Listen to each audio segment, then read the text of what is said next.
This is my 3D printer.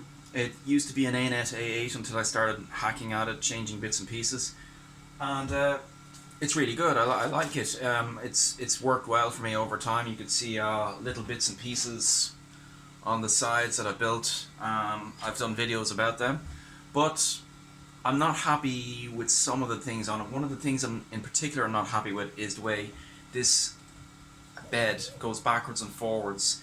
When it's going very, very fast, it shakes the entire table, and I feel as if really, really tall prints are a little bit unstable.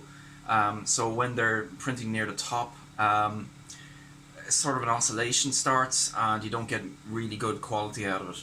So I'm building a new one, and I'm starting with a larger bed. So this is the bed I'm starting with, which is about 50% bigger in X and Y. So it should be a lot bigger. I think I've got all the pieces I need, so I'm going to get started on that. Right, I don't have all the parts that I need yet, so I'm going to still have to order a few pieces, but I'll explain them, and they should be here on time anyway. Right, so this is the new hotbed for the printer. The old one is in use at the moment. You can just barely hear it in the background printing out a piece. This is actually the first, it's not even a hotbed, it was just a printing bed. It wasn't heated at all. It's the first bed that I ever had for a 3D printer, and it was for a Mackie box. And you can see it's about 4 times smaller than what I'm printing on now. So, see you later. Right, so this is going to go up and down in the box while the print head moves around. That's a CoreXY model. So the CoreXY model refers to how the belts are laid out, but this will go up and down, so it's not a rep wrap model. Right, so it goes up and down on these lead screws. So these lead screws mean that the box is going to be about, oh cool, half a meter. A bit bigger than the ANET that I have, which is probably about 30 something, 30 in volume. So it's going to be larger hotbed, larger space, but this allows me, oh, one more thing I forgot. So these are the bearings that the, do I have enough? 1, 2, 3, 4, 5, I think I have another one here somewhere. These are the bearings that the lead screws will connect to. How do I open up? There, had a look. Right. Oh, greasy. Nice. So that fits in with barely any leeway. There's no vibration. It's just barely any leeway there at all. So that's really good. That's going to fit on the side of the beds. Then the side of the case. And the bed will go up and down on this. And these, don't know what you call them. They basically screw onto that, and then you can screw the hotbed onto that itself.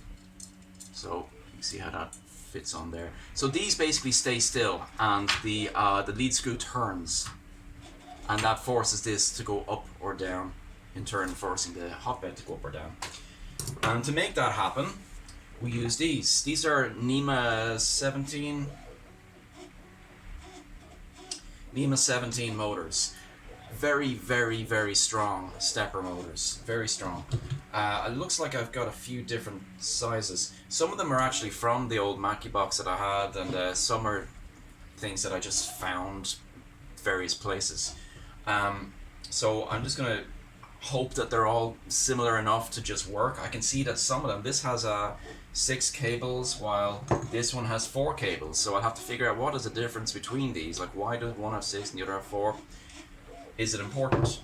And figure that out. So my plan is that we will have one motor turning all 3 of these, and that will be your Z-axis going up and down. Then we'll have the CoreXY, which runs on 2 motors, left and right, and then we will need 2 more motors because I want this to be a dual extruder. A dual extruder printer. So XYZ, extruder 1 and extruder 2. Actually, No, I'm just going to do it as a single extruder, just make it simple. So this will be, because I've already got to set it up, looks like, this will be the extruder motor.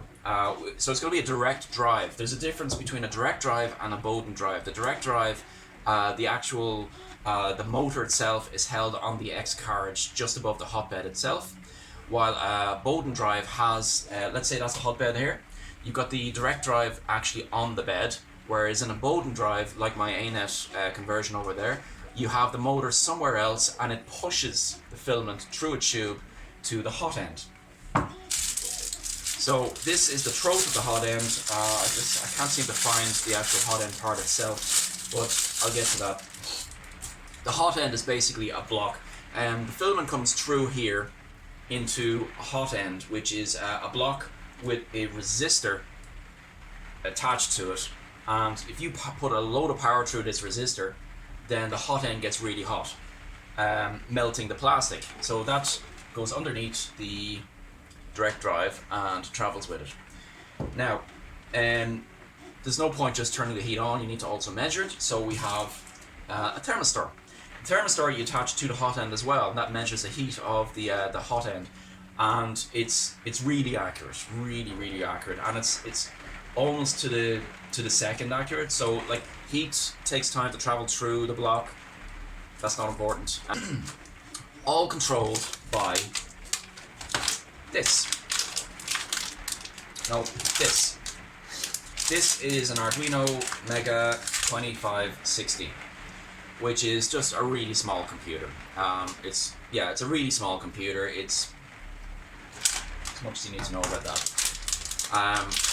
This is a stepper hat. It's specifically designed for 3D printers, and I can't remember the name of this. Oh, it's the Ramps. This is the Ramps 1.6. It sits on top of, you can see the way you've got these black slots and there are pins. So that just sits into the Arduino like that. And the Arduino basically sends power into here to turn on or off. The stepper motors. Just 1 minute. Went looking for my stepper drivers. Turns out I've been using them all along for my other ANET. So anyway, this is GT2 belt. It's a standard. It's basically a rubber belt with cables going through it. It's just very strong. It's designed to go backwards and forwards and around things a lot before it breaks. I have had them break over time, but rarely. This is what's standard used in 3D printers. And in fact, if I take one of these old ones, NEMA things, then that fits very well around that, and you can get nice 3D designed printable pieces that are designed for GT2 belts. So that's what I'm going to be using, is 3D printed stuff.